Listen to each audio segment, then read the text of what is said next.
Muy buenas noches a todos, bienvenidos a este estudio bíblico de viernes por la noche. Tenemos algunas personas conectadas aquí en Teams, donde estamos realizando esta bienvenida. Hemos estado aquí conversando un ratito y también vamos a darle la bienvenida a los que están conectados en YouTube, que están ingresando en estos momentos. Vamos a dar un par de minutillos para que puedan entrar y puedan saludar los que pueden hacerlo.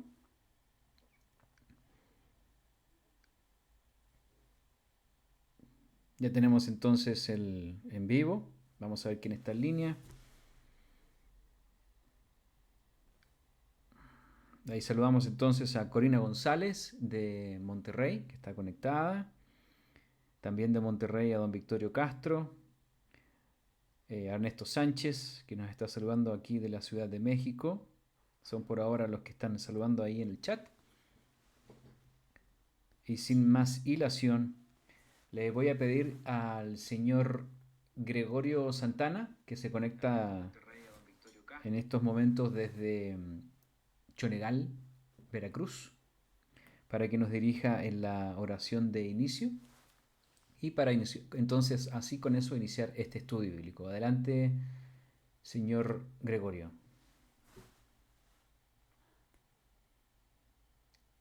¿Puede probar el micrófono a ver si está sonando?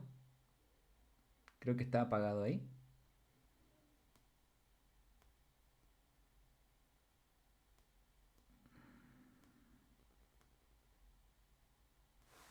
Todavía sigue apagado el micrófono. Ahora sí, a ver.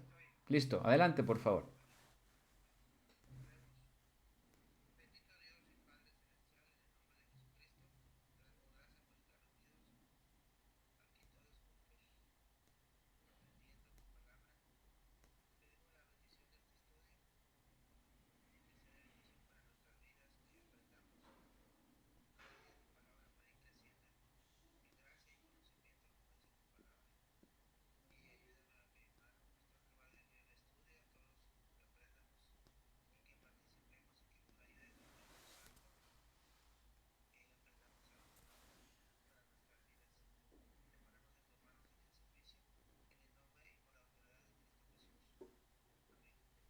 Amén. Muy bien. Vamos entonces a preparar el Teams.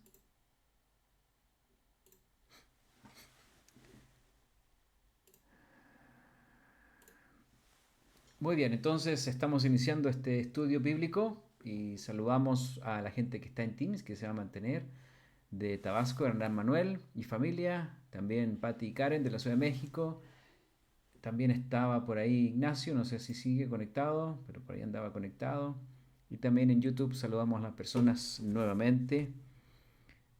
Vamos a poquitos segundos de iniciar. Arturo Juárez de Guatemala se conecta, Carla Bolio también desde Tabasco. Así que bien, empecemos, porque ya son las 9:04. Empecemos este estudio bíblico. Y lo voy a empezar con un evento que ocurrió hace pocos días atrás. No sé si ustedes estuvieron enterados de lo que ocurrió al interior de una de las religiones más masivas del mundo, que es la religión católica. Recientemente la Iglesia Apostólica Católica Romana publicó una clarificación doctrinal y fue bastante polémica, no sé si alguien la ha escuchado por ahí. Tiene que ver con el papel que cumple la figura que ellos veneran. Bueno, ¿cuál es la figura que ellos veneran como mujer? Es la llamada Virgen María. Y cómo ella se desenvuelve en el proceso de salvación respecto a lo que ellos profesan. El documento se llama Mater Populi Fidelis y fue publicado por el Dicasterio para la Doctrina de la Fe, y esto fue avalado por nada más y nada menos por el Papa León XIV.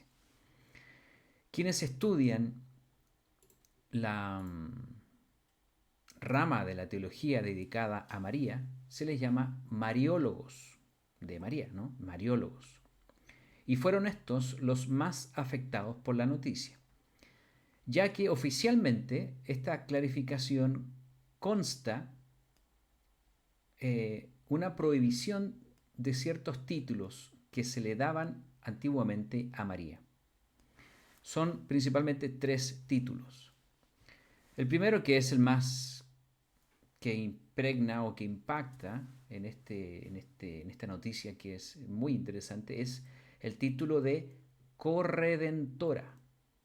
Corredentora. Ahora, la Iglesia Católica dice que este siempre ha sido un título inoportuno. María no puede ser igual de salvadora que Jesús. Ojo, esto es reciente. El segundo título es de mediadora, con el mismo argumento anterior y también con la Biblia. De igual manera, no puede atribuírsele a María este rol, porque compite con el único mediador, que es Jesús. Y el tercer título de esta clarificación doctrinal es que el título es Madre de la Gracia. Es decir, no puede emanar de ella la gracia porque ella fue la que recibió la gracia y luego, ¿cómo va a estar ella ahora dando la gracia? Y la única gracia absoluta es de Dios. Esto es una declaración o una clarificación doctrinal de la Iglesia Católica que ha hecho recientemente. Y fue considerado un golpe a la tradición, porque es un recorte de lenguaje. Y según dicen los conservadores, es un cambio de paradigma que pone en tela de juicio toda la comprensión y la devoción que la fe católica ha profesado. Y también deja un poquito mal a algunos papas antiguos o anteriores que utilizaron estos títulos en sus prédicas. Entonces, es realmente una noticia en desarrollo y está muy interesante. ¿Esto será, piensan ustedes, un movimiento que busca simplemente una claridad doctrinal? O, por otro lado, puede ser una jugada política que está intentando abrazar la diplomacia ecuménica para no ofender a los protestantes, quienes no creen en la adoración a la Virgen María. Entonces está bastante interesante esto, lo que está ocurriendo, y es una noticia en desarrollo. Bueno, les comento esta noticia ¿por qué? Porque creo que es una noticia que nos puede dar como excusa perfecta para el tema que deseo compartir hoy, que es básicamente dar una mirada para ver desde dónde empieza esta costumbre o tradición o creencia que muchos fervientes devotos de la figura de esta mujer santa, pura y madre de todos, que hoy día le llaman Virgen María. ¿De dónde viene esto? Vamos a ver entonces, tomando en consideración como siempre nuestras Biblias, vamos a partir de una profecía o vamos a ver el origen de todo esto. Porque a partir de esta profecía es que se ha postulado una serie de ideas imaginarias, pero también que tienen un tinte medio extraño, o medio oscuro, que como objetivo tienen buscan desenfocar la devoción hacia Dios. Entonces el título de este estudio es La profecía de la mujer. La profecía de la mujer.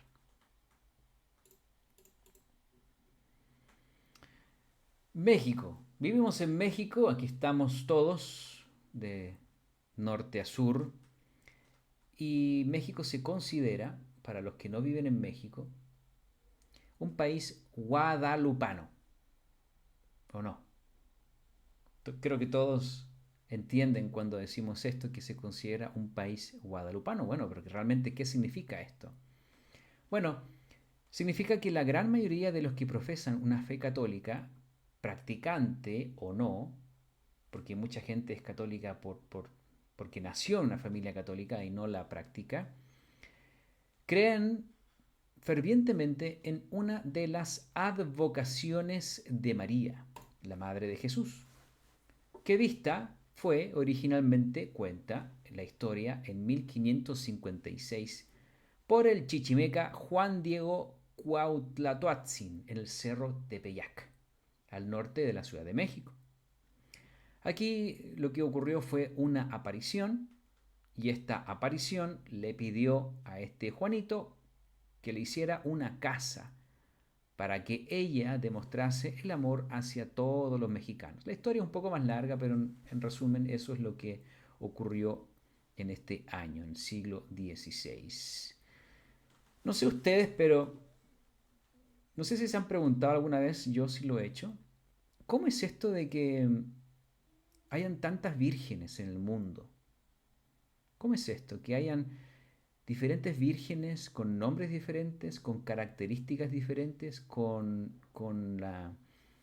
incluso el color de piel diferente. Se repiten algunos aspectos, pero ¿cómo es esto de que hayan tantas vírgenes? Bueno, acabo yo de mencionar una palabra, que la palabra es advocación, que es lo que ocurrió en 1556 con esta advocación de María aquí en las faldas del Cerro Tepeyac. ¿Qué es una advocación? ¿Qué es una advocación? Bueno, una advocación es un título, es un nombre, una referencia que se la da, en este caso, la figura religiosa de la Virgen María, para indicar su protección, su patrocinio o alguna cualidad o aparición o misterio particular asociado a ella. Es así, es así como vemos muchas apariciones en el mundo de María, que son, técnicamente les podríamos mencionar como advocaciones marianas, ¿no?, de María, y han ocurrido en todo el mundo, donde se les reconoce con un nombre en particular y con una característica. Estuve buscando esto de las advocaciones, específicamente marianas, y encontré un buen artículo de la National Geographic. Y tengo una infografía que les quiero mostrar en este momento.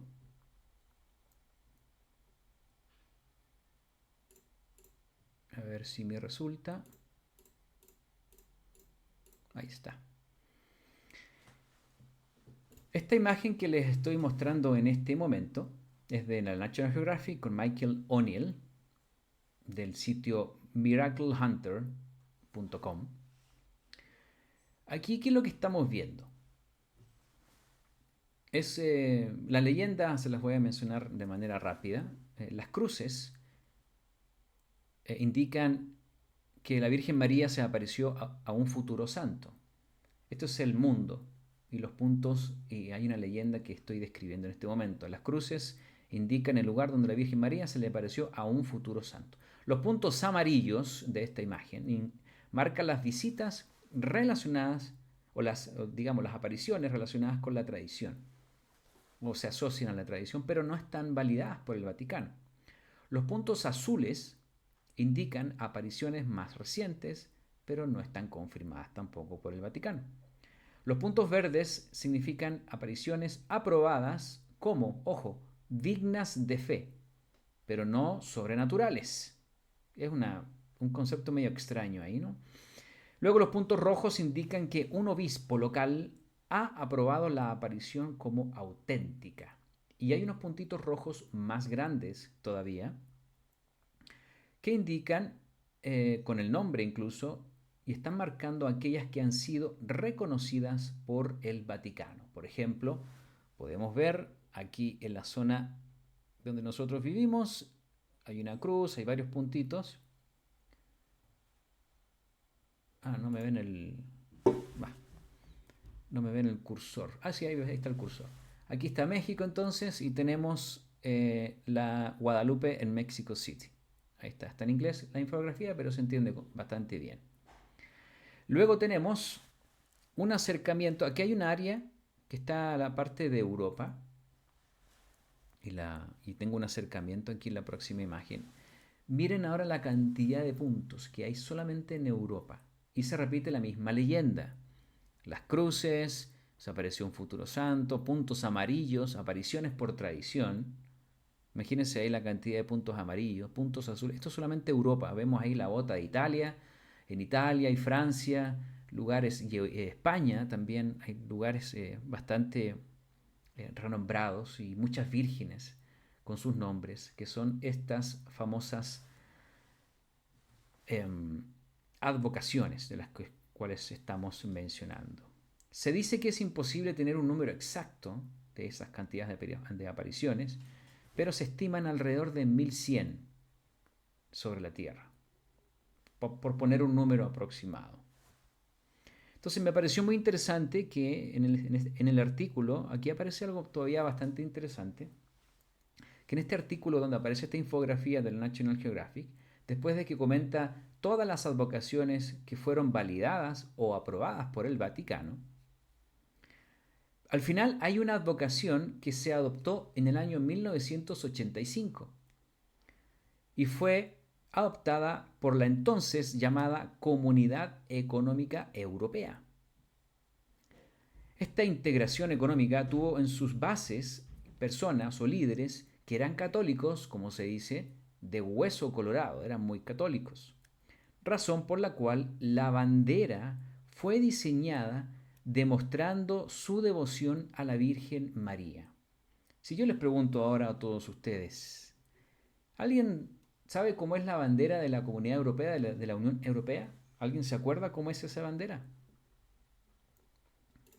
¿Nadie se acuerda cómo es esa bandera? Se las voy a mostrar. Bien, tiene estrellas a su alrededor. Se las voy a mostrar en este momento. Bandera de la Unión Europea. Representa a la mujer de Apocalipsis 12. Atención con esto. Aquella mujer vestida del sol con la luna bajo sus pies y sobre su cabeza una corona de 12 estrellas. Los católicos dicen que esta mujer, esta es la interpretación bíblica de los católicos, es la Virgen María. Por lo tanto, esta bandera es una advocación y una asociación con aquella entonces Virgen María. Interesante. Las estrellas que tiene la bandera no representan a los Estados miembros, sino que representan a la mujer de Apocalipsis 12. Es lo que estamos hablando acá. Y no es, bueno, ellos interpretan que es entonces la Virgen María. Lo interesante de esta advocación en esta bandera de la Comunidad Europea es que la Comunidad Europea se dice a sí misma que es laica, que no es religiosa. Interesante. Volvemos a un servidor. Les cuento un relato que tuve hace poquito. Con mi familia tuvimos una oportunidad interesante de asistir a una ceremonia fúnebre y resultó que fue una ceremonia católica. Entonces, nunca habíamos estado tanto tiempo en una ceremonia católica con estas características eh, y fue muy interesante escuchar todo lo que ocurrió. Y me llamó la atención, y no solamente a mí, sino que también a mis hijos que son pequeños, la cantidad de títulos que se le asigna a esta entidad religiosa Virgen María. Yo sé que algunos de ustedes profesaban el catolicismo cuando niños o jóvenes o más grandes incluso, y es algo que está en la cultura popular de México y en general en Latinoamérica. Pero me gustaría poner en pantalla algunos de ellos que tengo aquí conmigo. No son todos, pero se los voy a mostrar en este momento. Denle una mirada a eso por un segundo y van a ver bastantes. Santa María, Santa Madre de Dios, Reina del Cielo, Reina concebida sin pecado original, Puerta del Cielo, Estrella de la Mañana, Salud de los enfermos, Refugio de los pecadores, Reina de los ángeles, Reina de los patriarcas, de los apóstoles, de los mártires, de todos los santos, Reina del Santísimo Rosario, Madre de la Iglesia, Madre de Divina Gracia, Rosa Mística, Torre de David, Arca de la Alianza, Virgen digna de honor, Virgen digna de alabanza, Virgen poderosa, Virgen clemente, espejo de perfección, sede de la sabiduría, causa de nuestra alegría, tabernáculo de la gloria eterna. Noten todos los títulos que tiene esta mujer que veneran y que ha promulgado la Iglesia Apostólica Católica Romana. De todos estos nombres, me gustaría quizás destacar uno, que es el siguiente y está en pantalla. Reina del cielo. Reina del cielo. Quedémonos con ese nombre.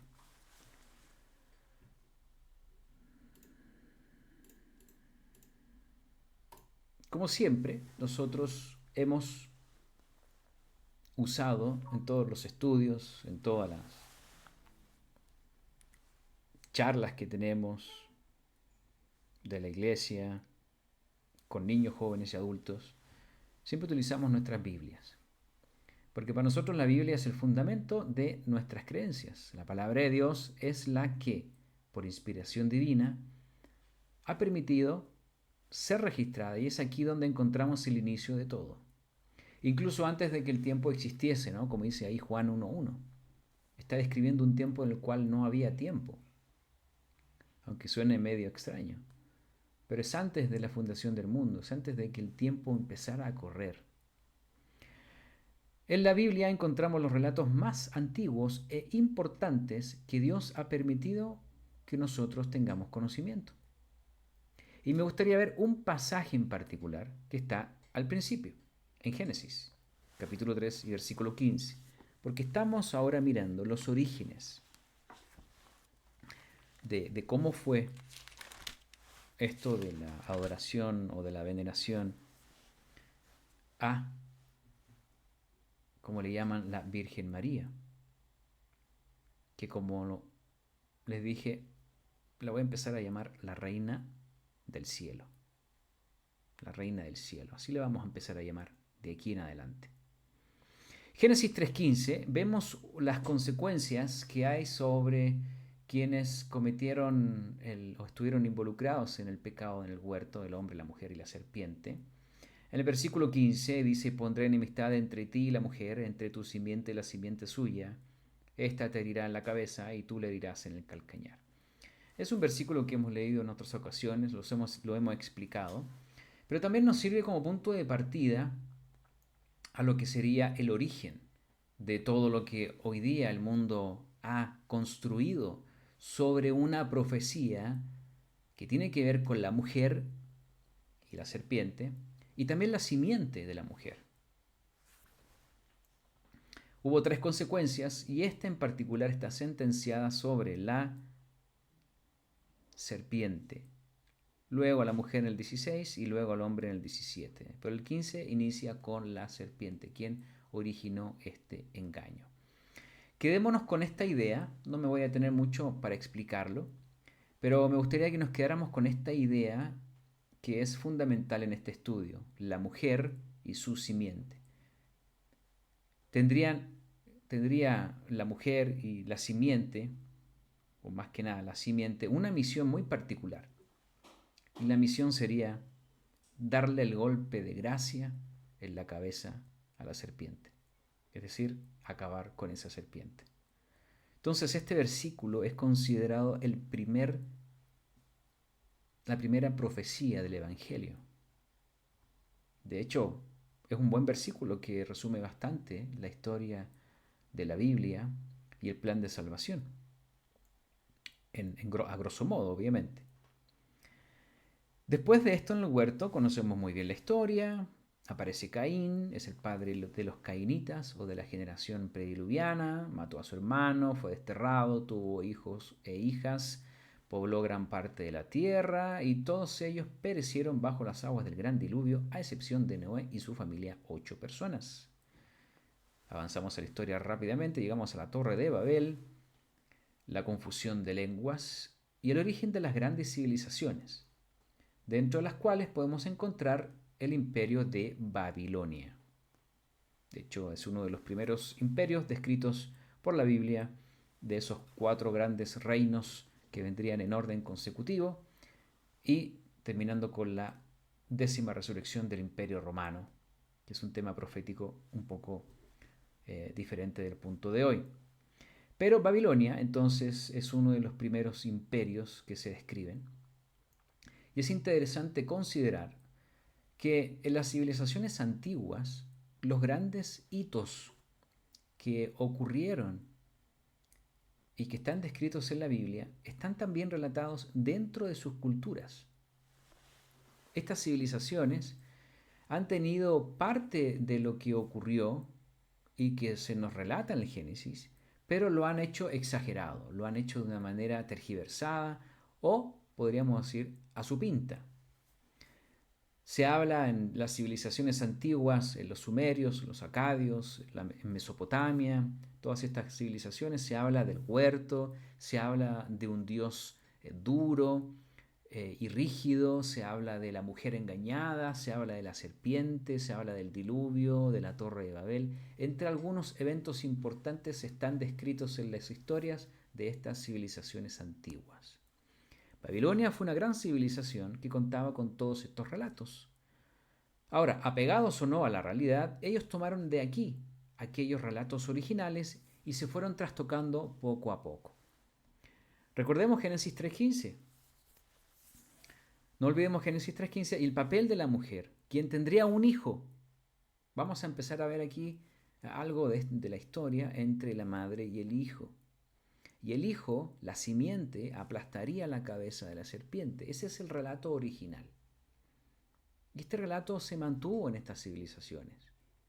En la religión de Babilonia podemos encontrar una imagen, uno puede estudiar acerca de las creencias de Babilonia, y podemos ver una imagen muy familiar, que hoy día las encontramos en todas partes, en cada esquina de los barrios de nuestras casas las encontramos, donde aparece ¿qué? Una madre y un hijo. Una madre y un hijo. Ahora, sobre el hijo, sobre esta imagen del hijo, hay mucha información que aquí no me va a entrar en este estudio porque estamos enfocándonos en la madre.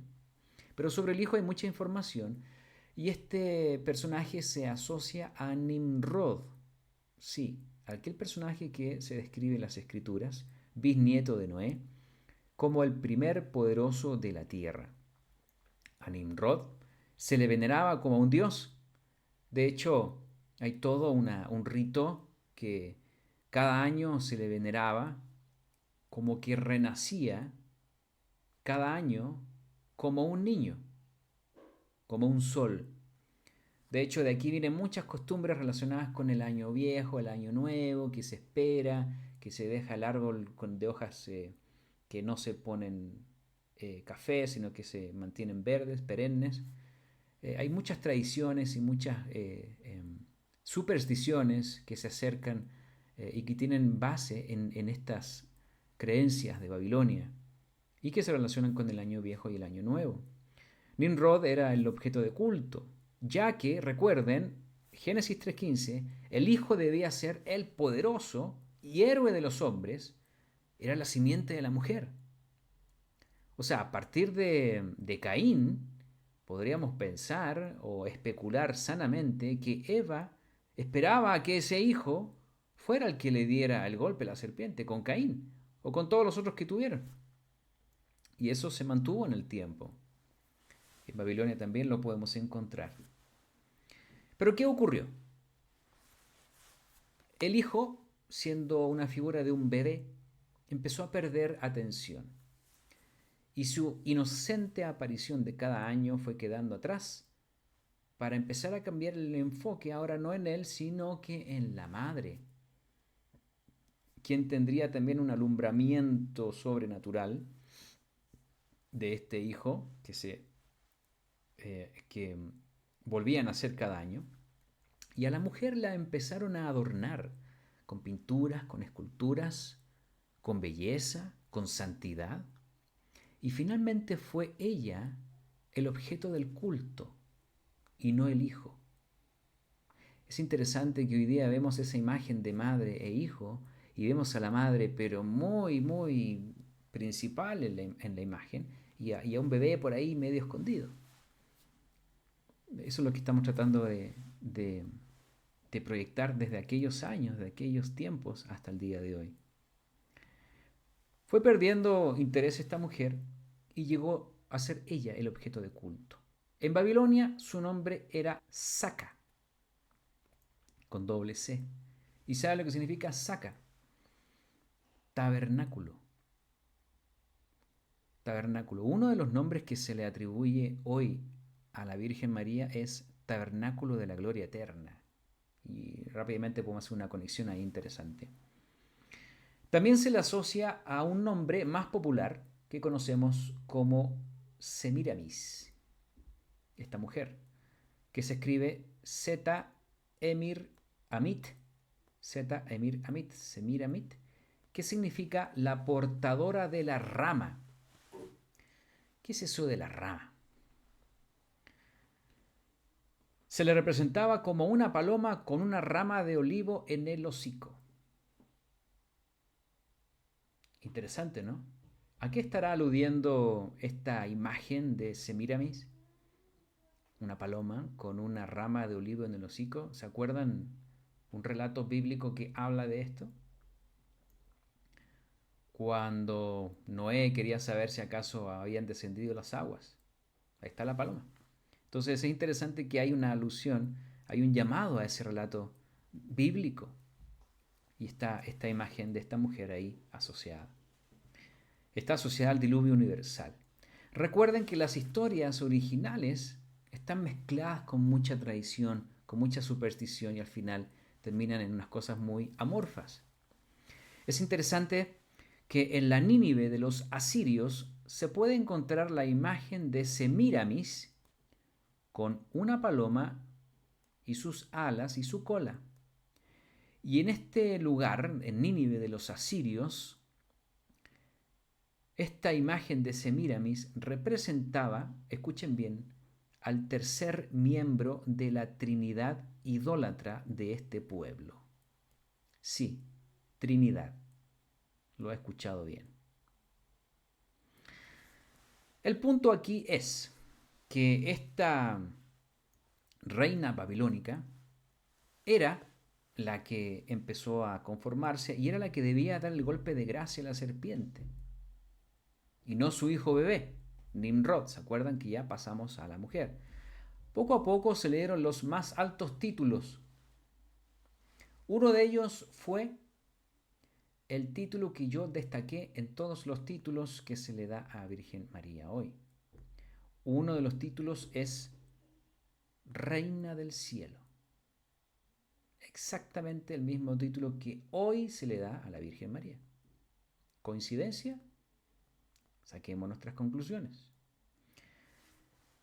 Este culto a esta mujer, que empezó a ser más importante que el hijo, terminó influyendo al mundo entero y las civilizaciones continuaron con estas creencias.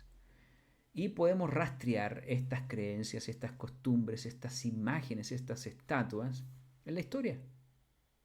Uno puede encontrar muchísima información de esto. En Egipto se le llamó Hathor, A-T-H-O-R. ¿Sabe lo que significa Hathor? Significa la habitación de Dios, como tabernáculo. Esto es en Egipto.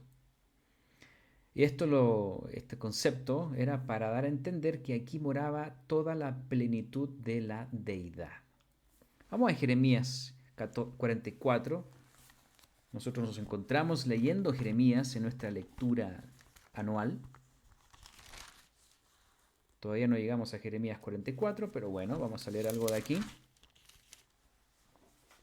O sí, ya llegamos. A ver dónde vamos. No, vamos en el 17 vamos. Jeremías 44, versículo 15 al 17, dice: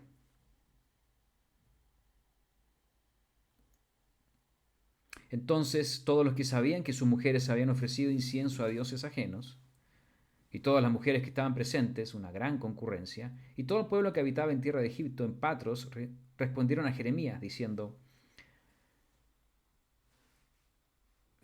la palabra que nos has hablado en nombre del Eterno, no la oiremos de ti, sino ciertamente pondremos por obra toda palabra que ha salido de nuestra boca, para ofrecer incienso a la Reina del cielo, derramándole libaciones, como hemos hecho nosotros, y nuestros padres, y nuestros reyes, y nuestros príncipes, en las ciudades de Judá y las plazas de Jerusalén, y tuvimos abundancia de pan, y estuvimos alegres, y no vimos mal alguno.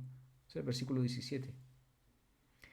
Jeremías fue enviado por Dios para anunciar lo que le ocurriría a Judá si seguían practicando el paganismo, adorando a esta reina de los cielos. ¿Qué ocurrió? Bueno, ellos no cambiaron y fueron llevados en cautiverio tal como sus hermanos, aquellos del norte, de la casa de Israel, que ya habían sido llevados cautivos.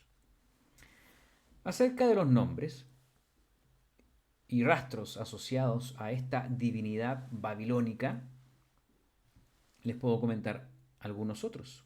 Por ejemplo, ¿qué me dicen de este nombre de Ishtar? Ishtar. De Mesopotamia. Desde donde viene la palabra Easter en inglés, o la Semana Santa. Easter y todo esto de los huevos de Pascua que la gente celebra, de ahí viene Easter en inglés y es muy cercano a la palabra Ishtar de Mesopotamia. ¿Qué me dicen de la Sumeria? Inanna, una oda a la mujer, una sacerdotisa que simbolizaba la sabiduría, que adquirió sabiduría gracias a la serpiente.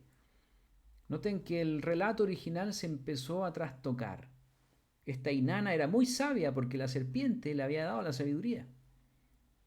¿Se acuerdan la película, una película de Noé que está bastante extraña? Ahí aparecía Noé abrazando una serpiente como concepto de sabiduría. Bueno, un relato muy diferente a lo que la Biblia nos cuenta.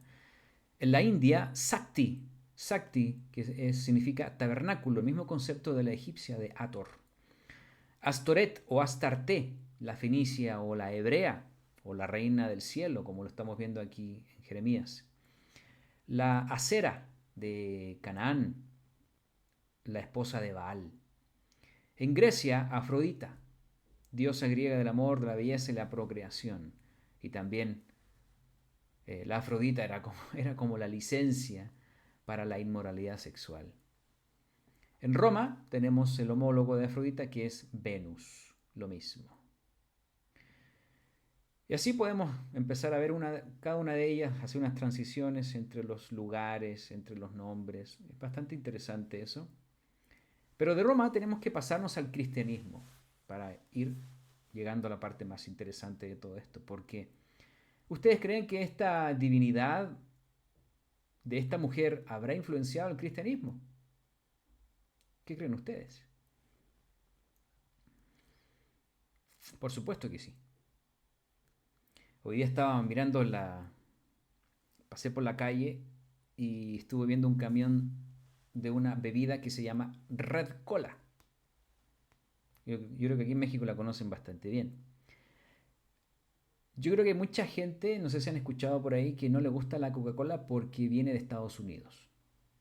Entonces, tienen ahí algunas ideas de que no quieren consumir ese tipo de producto estadounidense, que es símbolo del imperialismo, del capitalismo, etcétera, etcétera. Entonces, no toman Coca-Cola, pero apareció Red Cola. ¿De dónde viene Red Cola? 100% mexicana. Entonces la gente toma Red Cola, aparte que es más económica. Ahora, las dos hacen igual de mal, ¿eh? Ninguna mejor que otra en cuanto a la salud. Pero la segunda es más aceptada porque la embotelladora es 100% mexicana. Lo mismo, se me ocurrió este ejemplo porque lo mismo ocurre con las religiones y las creencias populares. No es fácil romper con una tradición local. Es prácticamente imposible. Decía Einstein que es más fácil separar dos átomos que cambiar una tradición o una creencia de una persona. Imagínense, vean lo que está pasando hoy día en la Iglesia Católica. Hay un montón de gente que está pero molestísima con lo que el Papa y a esta aclaración doctrinal le están diciendo sobre la Virgen María, que le están prohibiendo decir los nombres. Pobrecito de ellos, le están negando todo lo que creían. Es un golpe interesante y bajo que está ocurriendo a nivel muy interno en la Iglesia Católica.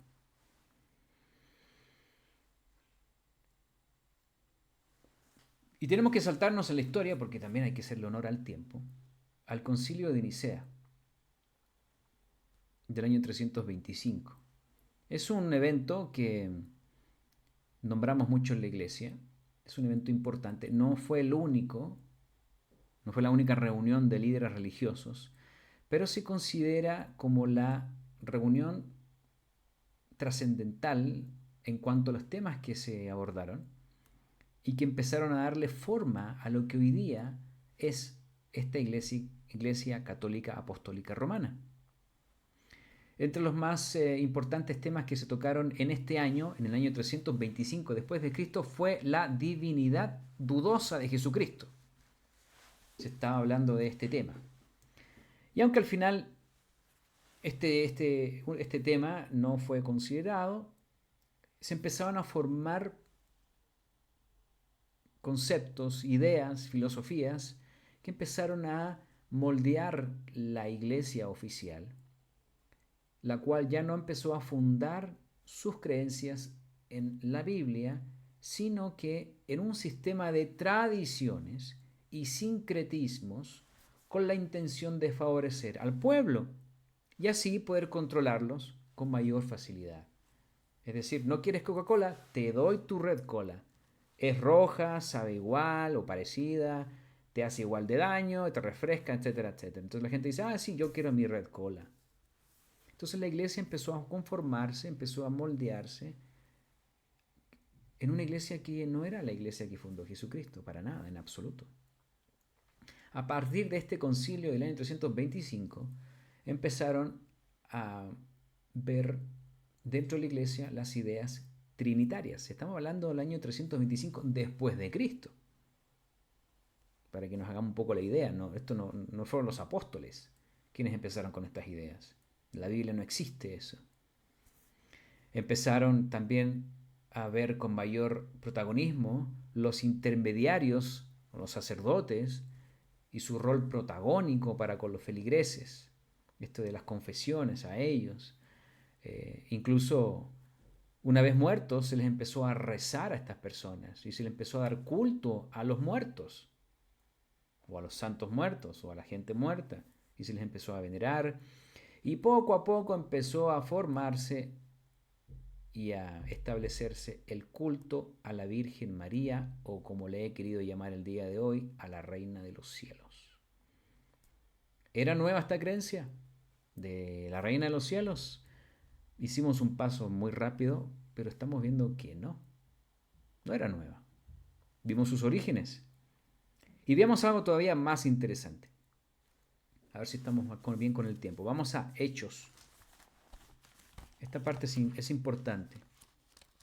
Vamos al libro de los Hechos, capítulo 19 y versículos 23 al 29. Aquí tenemos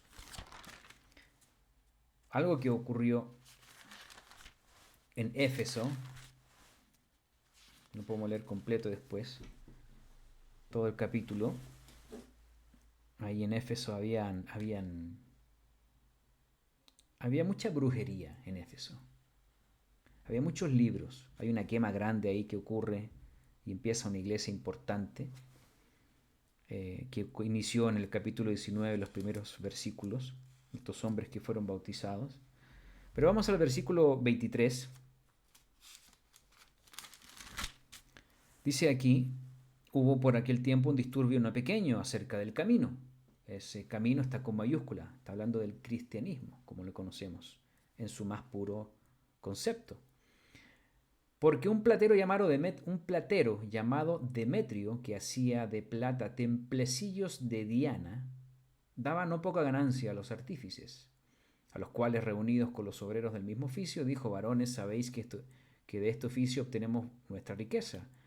Pero veis y oís que este Pablo, no solamente en Éfeso, sino en casi toda Asia, estamos hablando de Asia Menor, ha apartado a muchas gentes con persuasión, diciendo que no son dioses los que se hacen con las manos.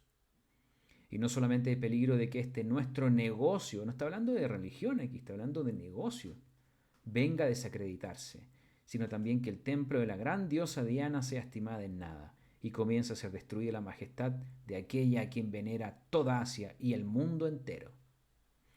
Cuando oyeron estas cosas se llenaron de ira y gritaron diciendo, grande es Diana de los Efesios.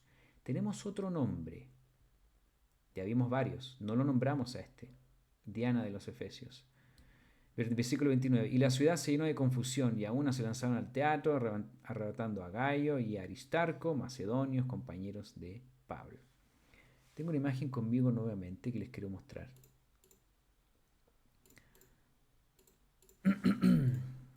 Sobre estas cosas que se han hablado. Diana de los Efesios, una deidad que combina la diosa romana Diana, Artemisa para los griegos, con elementos de un antiguo culto de fertilidad. Presenta múltiples pechos, símbolo de la fertilidad y de la maternidad universal. ¿Se acuerdan de la mujer de Génesis? Y lo que vimos después de Nimrod y Semíramis, de esa madre, o los títulos que hablamos de la Virgen. Ahí están esos conceptos insertos en esta figura, con Diana. Y abajo tenemos el templo de Diana, es lo que habla aquí este hombre, que era considerado una de las 7 maravillas del mundo antiguo para darle culto a Diana de los Efesios. Voy a leerles algo interesante que tenemos aquí en el fascículo de la Biblia bajo el lente de la ciencia. El fascículo número 281 dice: Ralph Woodrow añade, en Éfeso, desde tiempos primitivos, la diosa madre era llamada Diana. En dicha ciudad los paganos la veneraban como la diosa de la virginidad y la maternidad. Se decía que ella representaba los poderes generadores de la naturaleza, por lo cual se le presentaba con muchos senos. Una torre de Babel adornaba su cabeza. Noten la referencia a la torre de Babel. Estamos hablando de Babilonia. Por allá saltó la referencia, imagínense. Cuando se tienen creencias durante siglos, por lo general no es fácil abandonarlas, de modo que cuando llegó la apostasía, los líderes de la iglesia de Éfeso razonaron que si permitían a los paganos continuar su adoración a la diosa madre, los podrían atraer a la iglesia, entre comillas. Así entonces en Éfeso se incorporó el culto a la diosa pagana y se mezcló con el cristianismo. Se sustituyó el nombre de Diana por el de María. Y los paganos continuaron orando a la diosa madre. Ahí está, Red Cola, Coca-Cola. Ahí está el negocio. Conservaron sus ídolos con la imagen de ella y la iglesia profesante, la iglesia apostólica romana, permitió que los adorasen junto con Cristo. Pero no es mezclando de esta forma el cristianismo con el paganismo el camino de Dios para ganar adeptos. Finalmente, cuando el culto a María se hizo una doctrina oficial de la Iglesia Católica en el año 431 después de Cristo, adivinen dónde fue este concilio. Se le llama Concilio de Éfeso, la ciudad de la diosa pagana Diana. Es obvio la influencia pagana que indujo al concilio a tomar esta decisión. Otro fragmento aquí es el historiador Sir James George Fraser agrega: la fiesta de la Asunción de la Virgen en agosto desalojó a la fiesta de Diana. La historiadora Marina Warner concuerda. Diana, la cazadora virgen, de hecho, Diana tenemos ahí en Acapulco, aquí también tenemos en la Ciudad de México una estatua de ella, aquí estamos hablando de esa misma figura, que ha sido un poco diferente. Dice: Diana, la cazadora virgen, diosa de la luna, que imponía un voto de celibato en sus ninfas, fue tomada por el cristianismo, que le añadió virtudes femeninas cristianas como la modestia a su personalidad. Diana estaba asociada con la luna, y la Virgen María fue identificada con la luna y la influencia de las estrellas. Ahí está Apocalipsis 12. Al igual que con las fuerzas de la fertilidad y la procreación. Puede haber entonces una cadena de descendencia desde Diana hasta la Virgen María, pues una tradición dice que María fue elevada al cielo desde Éfeso. Y aquí vemos algunas imágenes que ya las vimos con mayor detención. Nos puede abrir el debate en estos tiempos. Ya estuvimos en los días de oscuros, de Halloween, de muertos, santos y todo lo que ocurrió hace una semanita atrás. Y ahora nos estamos adentrando a todas estas celebraciones de estas vírgenes, las asunciones, ascensiones, el 12 de diciembre aquí de la Guadalupe y todo lo que ocurre en México, que es bastante masivo, las procesiones que hay. Y respecto a este platero, Demetrio, podemos preguntarnos, ¿no? O de repente algunas se me preguntan, ¿no? Oiga, ministro, ¿podría yo vender tarjetas de Navidad? ¿No? Podría vender árboles de Navidad en la calle porque necesito ganarme sustento de la comida, ¿no? El sustento para llevar comida a casa. Y yo creo que la respuesta es bastante lógica. Doy un ejemplo muy simple, pero creo que todo lo relacionado con esto es algo que realmente nosotros debemos alejarnos. Porque los tiempos de hoy no son muy diferentes a los de ayer, cuando se adoraban a estas diosas o estas mujeres con infinidades de nombres a través del tiempo. ¿Cuál es el objetivo de estas estatuas, imágenes?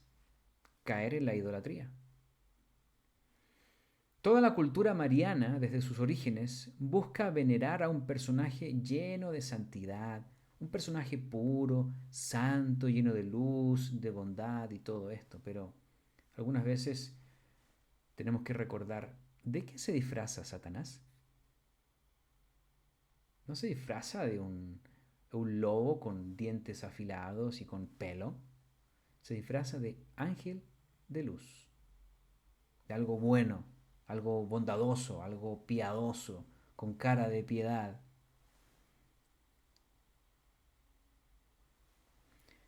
Porque claramente Satanás quiere atraer, no quiere espantar, quiere atraer a la gente y cambiar el enfoque.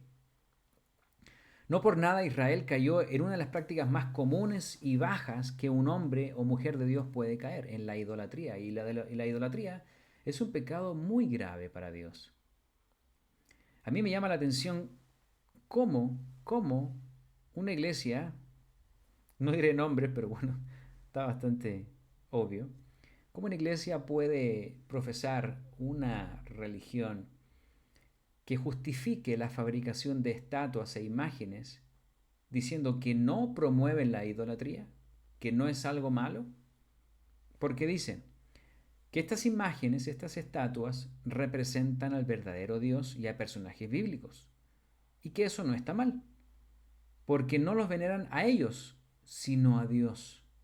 Entonces es como un juego de palabras ahí, tratando de buscar un acomodo, pero en realidad, si nosotros leemos rápidamente Éxodo 24 al 5, dice, no te harás imagen, ni ninguna semejanza de lo que esté arriba en el cielo, ni abajo en la tierra, ni las aguas debajo de la tierra.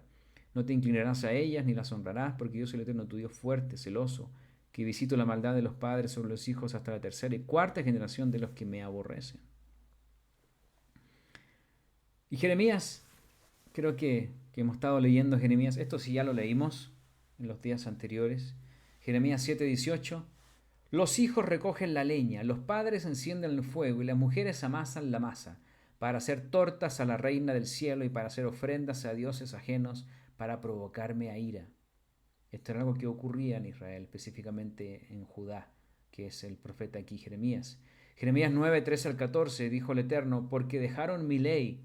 Noten, ahí está una de las grandes falencias en Israel, no escucharlo, dejar su ley, la cual di delante de ellos y no obedecieron a mi voz ni caminaron conforme a ella.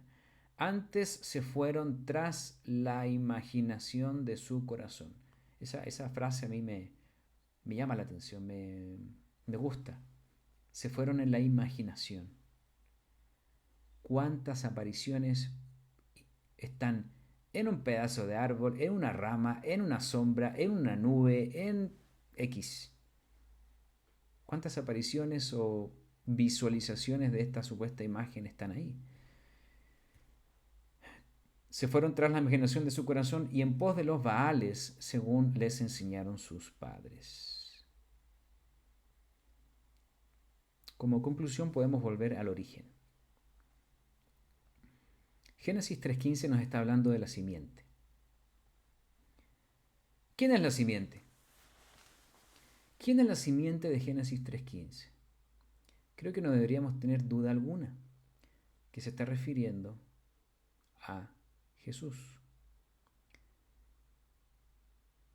¿Quién aplastará la cabeza de la serpiente? Satanás. Recuerden que le va a morder el talón. Se puede asociar eso a la muerte y la crucifixión de Jesús. Pero cuando venga Jesucristo le va a dar el golpe en la cabeza y lo va a rematar al final del milenio cuando sea atado para siempre. Este pasaje de Génesis 3.15 es considerado por los comentaristas como la primera profecía del Evangelio. Y nunca tuvo Dios la intención de que ahora se venerara a una mujer terrenal en base a este versículo, que es lo que estamos viendo aquí en resumidas cuentas.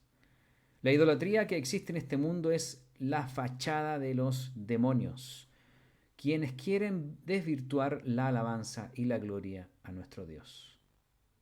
Eso es lo que es la idolatría, eso es lo que es hoy día la idolatría, la fachada de los demonios, porque nos está adorando directamente a ellos, entre comillas, ¿no? La gente piensa que está adorando a estos seres llenos de piedad. La mujer de Apocalipsis, no alcancé a ver este punto de Apocalipsis. Apocalipsis 12, 1 al 5. Se los voy a leer rápidamente, porque creo que podemos terminar con esto. Apocalipsis 12, 1 al 5. Ya con esto vamos terminando. Dice, apareció en el cielo una gran señal, una mujer vestida del sol, con la luna debajo de sus pies, y sobre su cabeza una corona de 2 estrellas. Y la gente, ¿cómo interpreta esto? Y es la Virgen María. Señores, sigamos leyendo. Y estando encinta, clamaba con dolores de parto, en la angustia del alumbramiento. También apareció otra señal en el cielo. He aquí un gran dragón escarlata que tenía 7 cabezas y 10 cuernos, y en sus cabezas 7 diademas. Y su cola arrastraba la tercera parte de las estrellas del cielo y las arrojó sobre la tierra. Y el dragón se paró frente a la mujer que estaba para dar a luz, a fin de devorar a su hijo tan pronto naciese. Y ella dio a luz un hijo varón. Ahí está la simiente. Ahí está la simiente de esa mujer, que regirá con vara de hierro a todas las naciones, y su hijo fue arrebatado para Dios y para su trono. A Jesucristo también uno de los títulos de Jesús es Hijo de Hombre. Él viene de nuestra raza de seres humanos. Esa es la simiente de la mujer. Eva es la primera mujer. Y por eso se le asocia a Hijo de Hombre también, como Ezequiel. Pero no está haciendo ninguna alusión a María, en este caso. ¿Podemos leer el contexto? Porque la mujer de Apocalipsis es el símbolo de la iglesia. De la iglesia. En Efesios 5, versículos 22 al 27, habla sobre el misterio del matrimonio, o de lo que representa el matrimonio, de la relación entre un marido y una mujer. Y aquí voy a leer solamente el versículo 25. Maridos, amad a vuestras mujeres, así como Cristo amó a la iglesia y se entregó a sí mismo por ella, para santificarla, habiéndola purificado en el lavamiento del agua por la palabra, a fin de presentársela a sí mismo, una iglesia gloriosa, que no tuviese mancha ni arruga ni cosa semejante, sino que fuese santa y sin mancha. Esa es la mujer de Apocalipsis 12, donde representa la relación y la cercanía de Jesucristo el novio y la mujer, donde llevarán a cabo las bodas del Cordero. Entonces aquí María no está en la figura preponderante. María es parte de todos los que han muerto en Cristo, que no han recibido nada, como dice Hebreos 11:39. Somos parte todos nosotros de esa mujer, de esa iglesia. Y si confiamos en Dios, seremos protegidos de la prueba que vendrá sobre el mundo entero. Y quería terminar yo con este versículo, Apocalipsis 3:10. Porque creo que es importante enfatizar en esto de la iglesia. Partimos con Génesis 3:15 y miren dónde llegamos, aquí Apocalipsis 12. Si retrocedemos un poco en Apocalipsis 3:10, el mensaje a Filadelfia, una era o una característica colectiva y también individual que se puede aplicar sobre los miembros de hoy. Dice, por cuanto has guardado la palabra de mi paciencia, yo también te guardaré de la hora de la prueba que ha de venir sobre el mundo entero, para probar a los que moran sobre la tierra. Bueno, ¿qué está hablando aquí Juan? ¿Qué está hablando Dios? Está hablando de que la iglesia será protegida. Ahí podemos ver Apocalipsis 12, versículos más adelante, acerca de este lugar de refugio que será por 3 años y medio, tiempo si la mitad de un tiempo, o estos 42 meses. Lo hablamos con los niños el jueves. Podemos hablar de muchos eventos proféticos, pero tenemos que confiar y estar agradecidos de que tenemos un conocimiento muy particular, muy único, y que si estamos cerca de Dios, todo lo que vaya a ocurrir en el futuro pasa a segundo plano, porque Dios es nuestra roca, Dios es nuestra fortaleza. Recientemente se adoró ahora a los muertos, ahora se están adorando a las diosas mitológicas que no son vírgenes, y se va a conectar esto con Navidad, todo mezclado, todos entre comillas felices en sus comidas, en sus actividades. Pero recuerden, nosotros tenemos un conocimiento muy bonito que es muy congruente de Génesis a Apocalipsis.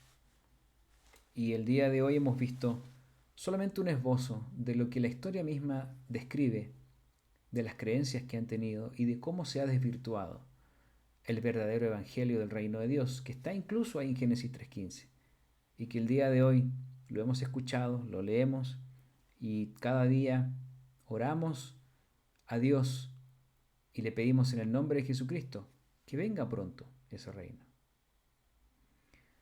Así que ese es el estudio que tenía preparado para todos esta noche. Espero que haya sido interesante, espero que haya sido novedoso. Creo que bastante coincidente con las fechas que se aproximan también y con la noticia que les comentaba hace un rato atrás, que está en desarrollo sobre esta nueva aclaración doctrinal que la Iglesia Católica ha comunicado a todos sus feligreses. Así que si hay algún comentario que se tenga, voy a ver si hay algún mensajito en YouTube. Perdóname que no lo tenga abierto, pero me desconcentro cuando miro muchas cosas.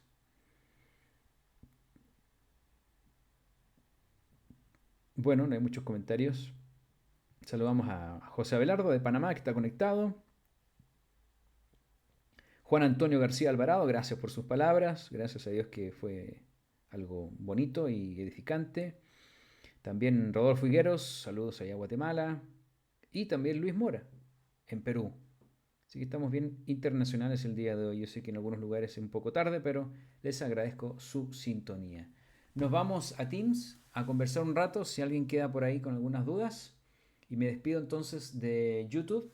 Les agradezco esta noche, donde hemos comenzado ya nuestro sábado, en la parte oscura, donde inician los días, la parte oscura, que es la primera parte del día, y estamos en pleno sábado. Así que tengamos un bonito sábado, que mañana en la congregación la pasemos bien, disfrutemos con los hermanos, valoremos lo que tenemos. Si tienen oportunidad de congregarse, qué bueno, continúenlo haciendo. Y que, como mencioné al último del estudio, que oremos siempre que venga el reino de Dios pronto a la tierra.